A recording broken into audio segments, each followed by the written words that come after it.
Bonjour, bonjour, bon matin. Yako à toute la Côte d'Ivoire. Yako aux Ivoiriens. Je n'ai pas vu les images, je n'ai pas voulu voir. Hier, je revenais de l'école, j'ai appelé ma petite pour prendre des nouvelles. Elle m'a dit, hé maman, les nouvelles ne sont pas bonnes. J'ai dit quoi? Elle dit, il y a des gens qui sont calcinés dans une voiture qui se débattait pour sortir. J'ai dit, quoi? J'ai vu passer, mais je n'ai pas voulu. J'ai dit Yako à tous les Ivoiriens parce que vraiment c'est comme un deuil national. Voir des Ivoiriens périr de cette façon-là. Les accidents de circulation sont légion dans tous les pays du monde. Il y a des accidents. Donc on ne va pas dire que... Mais c'est la façon dont l'accident s'est produit hier. Il paraît que c'était vraiment choquant. Vous ne vous êtes jamais posé la question de savoir... Vous êtes des chauffeurs, des conducteurs de véhicules à Abidjan. Vous ne vous êtes jamais posé la question de savoir, mais ce véhicule qui est en train de conduire là, où est-ce qu'il fait sa visite technique? Ça ne vous est jamais arrivé, Abidjan? Moi, si. Abidjan, il y a des véhicules qui sont dans la circulation. Tu te demandes où ils s'en vont faire leur visite technique. Parce qu'une visite technique là, ça veut dire que ça va vérifier si ta voiture est en conformité. Donc, où ils s'en vont vérifier que leurs voitures sont en conformité et puis ils sont sur la route pour mettre la vie des concitoyens en danger. Ça veut dire que quand ces gens-là vont pour faire leur visite technique, ils sont OK. Je suppose, jusqu'à preuve du contraire, quand ta voiture est sur la route, ça veut dire que normalement, tu respectes la loi. Ça veut dire que les assurances sont OK. Ça veut dire que tout. Donc ça, c'est l'État qui doit se charger de ça. Mais nous qui vivions en Occident, aujourd'hui, Ouattara a pris une loi là-bas. Une voiture qui a plus de 5 ans, c'est-à-dire quoi? Ma Ford, ma CRV blanche, que j'avais, ça dit que échangé, et puis j'ai pris cette voiture-là. Si la CRV, la blanche là, était là aujourd'hui, ça veut dire que cette voiture-là a 5 ans. Donc, dans la politique de Ouattara, une voiture qui a plus de 5 ans ne peut pas aller en Côte d'Ivoire. Je veux savoir les Baka, les Woro, toutes ces voitures qui sont là-bas. Là. Ces voitures-là ne polluent pas l'air parce que jusqu'à preuve du contraire, moi je me dis qu'ils ont pris cette décision-là pour protéger l'environnement. Pour moi, c'est la seule raison. Donc, ces voitures pourries, ces caracas qui marchent sur les rues d'Abidjan là-bas, ces voitures-là, on ne les fait pas sortir de la circulation. Non, parce que là, ça vous arrange là-bas. Ouattara a pris la décision qu'aucune voiture de plus de 5 ans doit rentrer à Abidjan. Oui, cette décision-là a été prise pour les pauvres. Voilà, ce sont les pauvres. Sinon, eux, ils font rentrer les voitures là-bas. Donc, toujours une politique pour faire souffrir les Ivoiriens.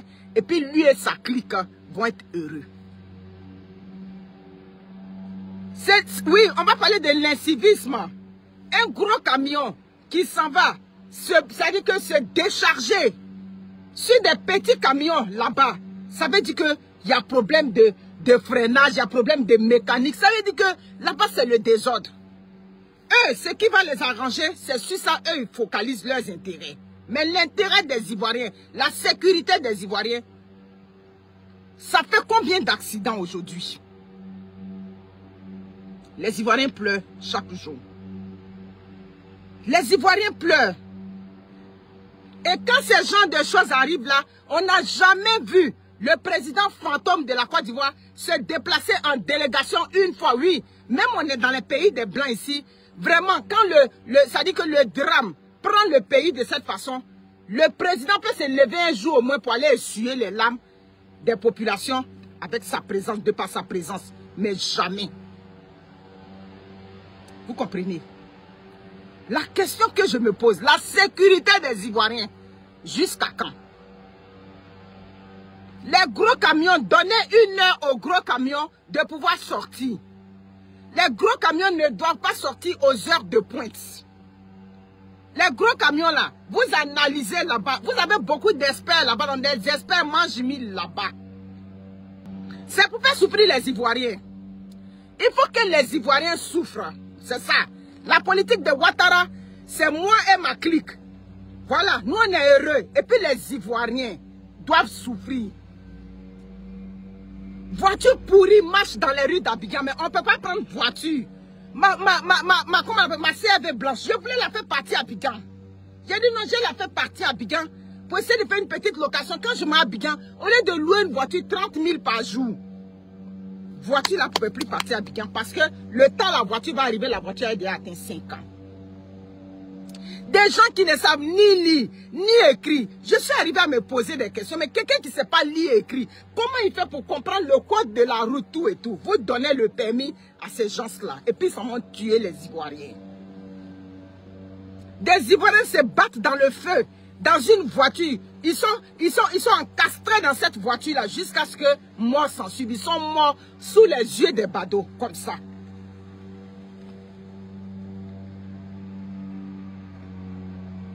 Donnez une heure aux gros camions. Les gros camions là, donnez une heure. Ici au Canada, au Québec, c'est 9 heures. À partir de 9h30, 10 heures. C'est là les gros camions sont. À Abidjan, vous pouvez le donner qu'à midi d'abord. C'est ce qui est. Donnez au moins à partir de midi pour qu'ils puissent sortir. Parce qu'il y a l'heure de pointe. Malgré les milliards de routes, il y a des embouteillages là-bas à n'en point fini. Avec des voitures pourries qui marchent dans les rues. Hein?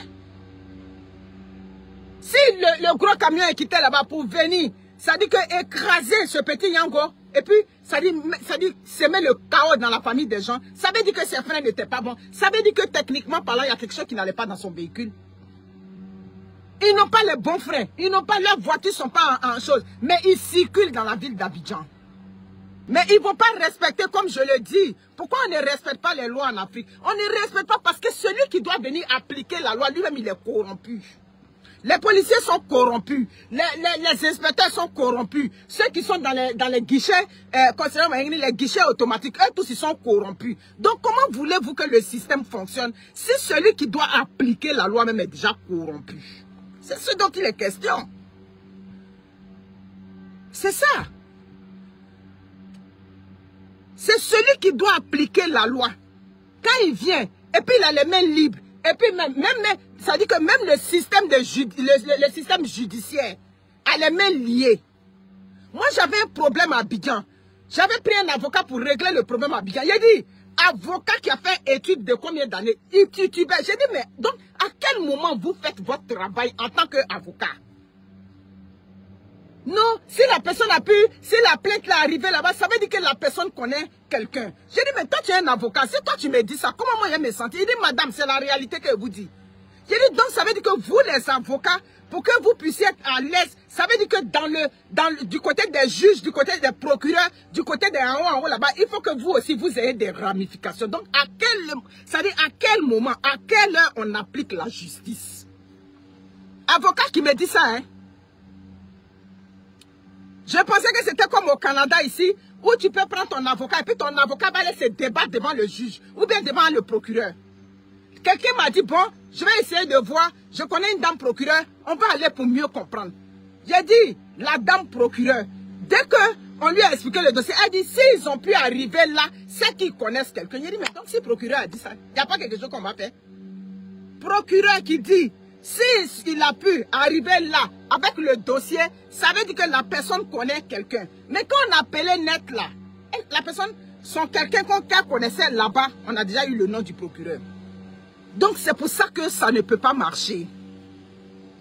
Le contrôleur qui vient, qu'il applique la loi, les permis, vous partez faire les permis là-bas. Dans la maison des permis là-bas, on fait Koucha là-bas. Quelqu'un qui s'en va faire le permis, là-bas encore, il y a la corruption.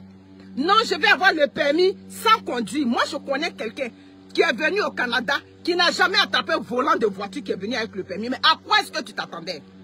Il a mis banquette, tapé poteau sur le permis, il a eu 3 fois avant d'avoir ça. Il a dit, c'est ici, la vraie réalité va t'attraper. Ça dit que sur le terrain de Bengué. La corruption à tous les niveaux. Donc, ce que vous êtes en train de subir là-bas, c'est la faute à Ouattara. Toute la souffrance des Ivoiriens, c'est le président Ouattara qui est à la base de la souffrance des Ivoiriens. Parce que sa politique, là, ce n'est pas une politique sociale. Ce n'est pas une politique qui va dans l'intérêt des Ivoiriens. C'est ce qui est la vérité. Voilà. Les Ivoiriens n'ont qu'à pleurer. Les Ivoiriens n'ont qu'à dans une situation. Ce n'est pas leur affaire.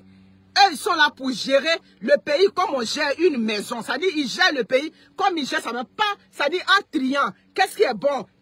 Ça dit, c'est pas une politique qui rassemble les Ivoiriens. Donc, c'est pour ça que je dis, Yako à tous les Ivoiriens, sauf à Ouattara. Parce que c'est le premier ennemi des Ivoiriens. C'est ce qui est là. C'est ce qui est là. Les Ivoiriens souffrent.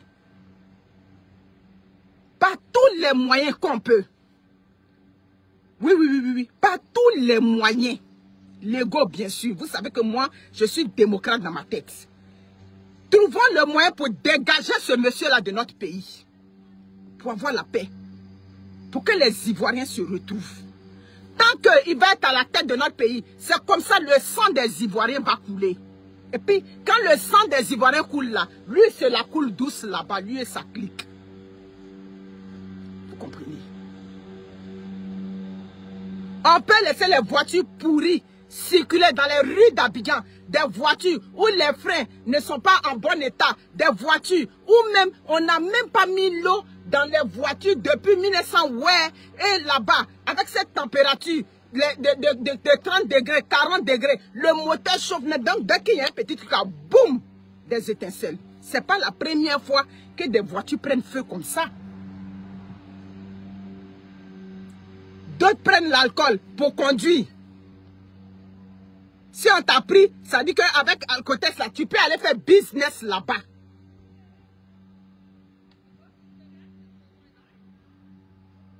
Je dis son nom. Yeah, je dis son nom. Il est le... Pourquoi je n'ai pas dit son nom? C'est lui qui est le président des Ivoiriens. C'est lui qui est le président de la Côte d'Ivoire. Donc la souffrance des Ivoiriens, c'est lui qui est à la base de la souffrance des Ivoiriens.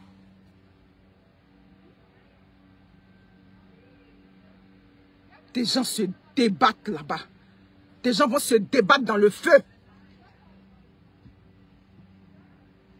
Quelle est la politique qu'on fait pour protéger les Ivoiriens? L'Ivoirien vit au jour le jour aujourd'hui. L'Ivoirien vit au jour le jour aujourd'hui. On paye pour des visites techniques. Tant qu'on va payer pour des visites techniques là, ça veut dire qu'il y a des voitures qui ne sont pas en règle et qui sont sur la route. Ça veut dire que c'est un gros danger pour la population. Une voiture qui n'est pas en règle, ça veut dire que tu n'as pas le permis de pouvoir circuler et tu circules. Ça veut dire que c'est un gros danger. Les Ivoiriens souffrent. Ouattara est le président des Ivoiriens. Donc c'est lui. Tout ce qui arrive, toute la souffrance des Ivoiriens, c'est Ouattara qui est à la base de la souffrance des Ivoiriens. Les Ivoiriens vont retrouver leur bonheur le jour qu'il va quitter. C'est ça qui est là. Il faut quitter notre pays. On n'est plus capable de ta politique. On n'est plus capable. Tout le programme qui est venu, ça c'est un programme mensonger. Les Ivoiriens vont se soigner gratuitement. Les Ivoiriens, tout est sur papier. Quand les Ivoiriens vont à la réalité les rattrape. La 4CMU, aucun Ivoirien ne doit payer pour des soins de santé. Mais quand les Ivoiriens vont là-bas, les Ivoiriens ont accès peut-être aux hôpitaux, mais les Ivoiriens n'ont pas accès aux soins médicaux. C'est ce qui est la vérité. On va dire son nom. Pourquoi on n'a pas dit son nom? On va dire son nom. Aïe, lui qui est à la base de la souffrance des Ivoiriens, il va être là et puis on va lui donner un autre nom. On ne va pas lui donner un autre nom. C'est son nom Ouattara qu'on va dire dans les vidéos. On va aller vérifier la voiture qui est partie écraser les Ivoiriens, qui est partie tuer les Ivoiriens. On va aller vérifier cette voiture-là. N'a même pas d'assurance. Parce que quand ces gens de drame arrivent là, c'est les assureurs qui embarquent. On va aller regarder là. On prend assurance un côté. J'ai une amie qui travaille aux assurances. Elle dit, tu les vois là. Ils prennent l'assurance. Il peut prendre pour 3 mois. Il vient, il cancelle. Et puis il roule sans assurance. Après, il revient. C'est-à-dire un pays de désordre, d'anarchie. Dans lequel Ouattara et sa clique seulement sont heureux. Ouattara et ceux qui sont proches de lui sont heureux. Ouattara et ceux qui mangent dans la même assiette que lui sont heureux. Et puis les autres Ivoiriens sont assis. Et puis les autres Ivoiriens regardent.